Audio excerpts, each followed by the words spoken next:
आज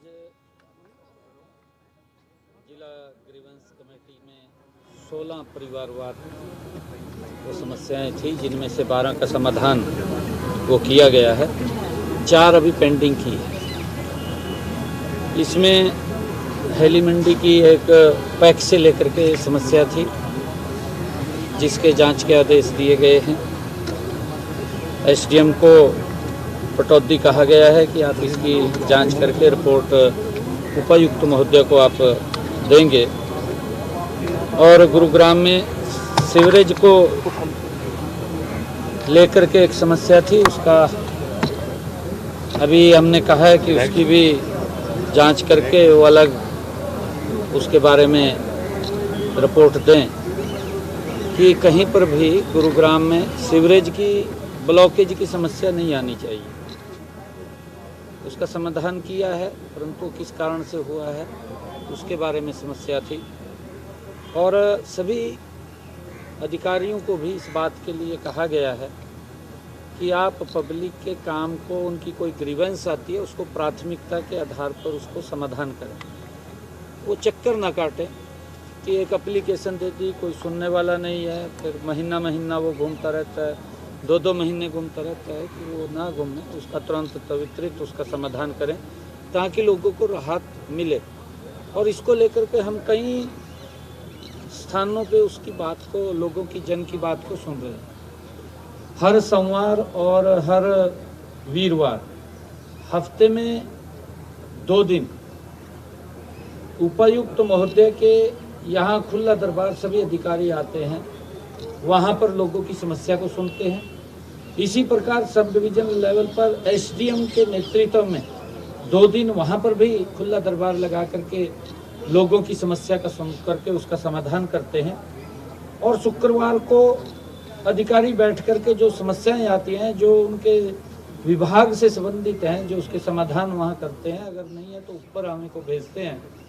ऐसी समस्याओं का समाधान होता है। बहुत सारी समस्याएं डायरेक्ट मेरे पास भी आती हैं, वो भी जिलों को हम भेज देते हैं। जिस भी जिला की समस्या होती है उसका समाधान वहाँ पर होता है और लोगों को इसको लेकर के बड़ी राहत है। मैं रिव्यू कर रहा था, लगभग मेरे पास जो डायरेक्ट समस्याएं आई वो 1,40,42,000 के करीब में आई, जिसमें 1.25 लाख समस्याओं का समाधान हुआ है। और इसी प्रकार जो समाधान शिविर हैं, इसके अंदर भी 40,000 के करीब समस्याएं आई, जिसमें से 28-30,000 समस्याओं का समाधान उसमें भी हुआ है। और सीएम विंडो के ऊपर भी जो समस्याएं, उसमें भी समाधान की जो रिकवरी है वो बहुत अच्छी रिकवरी है। क्योंकि कुछ ऐसे विषय रह जाते हैं, किसी का कोर्ट का मसला है, किसी का कोई पारिवारिक आपस का डिस्प्यूट है, उसके अंदर थोड़ा लंबा चल जाता है। हमने पिछले दिनों जो लोगों से बात भी किया है, बात के दौरान कुछ लोगों ने एक बात कही है कि मेरे पास समाधान नहीं हुआ और अधिकारियों ने कहा कि ये समाधान हो गया। ऐसी हमारे पास रिपोर्ट आई थी। हमने उनको ओपन करवाया है कि दोबारा उसको सुन करके उसका समाधान करिए, क्योंकि ग्रीवेंस की इन कमेटी के अंदर जो इस प्रकार के मामले आते हैं उनका समाधान हम करते हैं। चाहे रास्ते का कोई एक विषय आया था उसको लेकर के, या बिजली से संबंधित कोई मामला था उनको लेकर के, हमने कहा है कि त्वरित उनको ऊपर कार्रवाई करनी चाहिए। हमारे 16 परिवारवाद में से आज 12 का समाधान हुआ है, 4 को हमने पेंडिंग रखा है।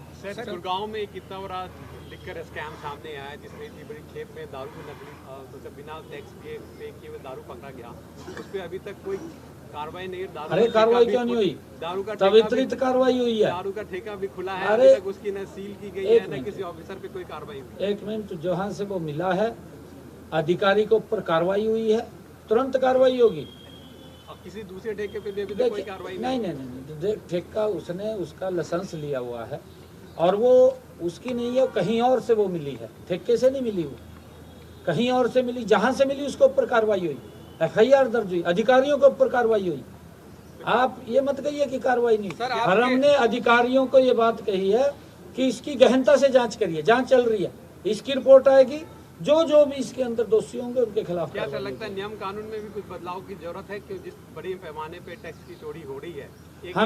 मैंने कहा है कि हमने इसकी बैठक लिया था, मैंने इसको रिव्यू किया है पूरे उसको।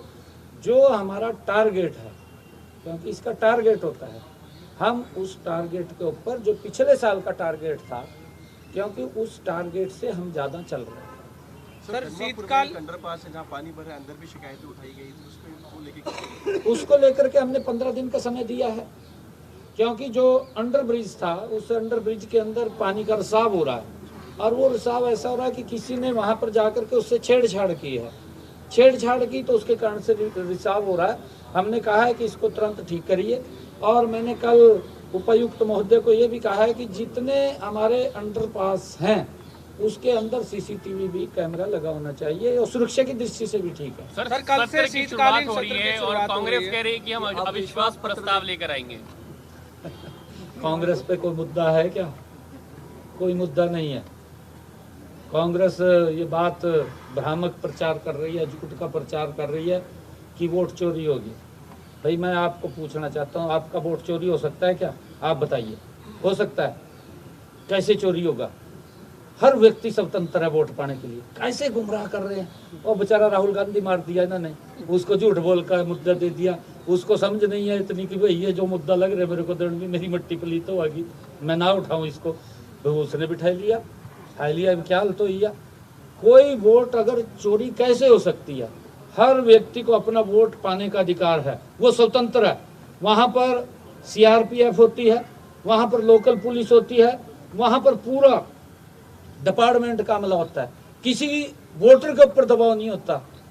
हर व्यक्ति अपनी स्वतंत्र तरीके से वोट देता है, तो वोट कैसे चोरी हो गए?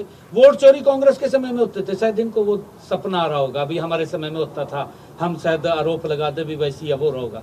मोदी के नेतृत्व में नहीं अब ऐसा हो रहा, मोदी के नेतृत्व में ट्रांसपेरेंसी तरीके से काम चल रहा है। इनके समय के अंदर बूथ कैप्चरिंग होता था, लाठी से डंडों से बूथ को कैप्चर कर लेते थे। आपके सामने है, डुप्लीकेट ये आई कार्ड बनवा करके वोट बनवाते थे, उसकी एफआईआर दर्ज है, बूथ कैप्चरिंग की एफआईआर दर्ज है कांग्रेस के समय में। अभी आपने सुना है कहीं अगर बूथ कैप्चरिंग किसी ने किया तो कांग्रेस के लोगों ने की होगी, उनके ऊपर मुकदमा दर्ज हुआ होगा। भारतीय जनता पार्टी या किसी व्यक्ति ने बूथ कैप्चरिंग भी की कोई घटना हो तो हमें बता दीजिए, कहीं कोई घटना नहीं।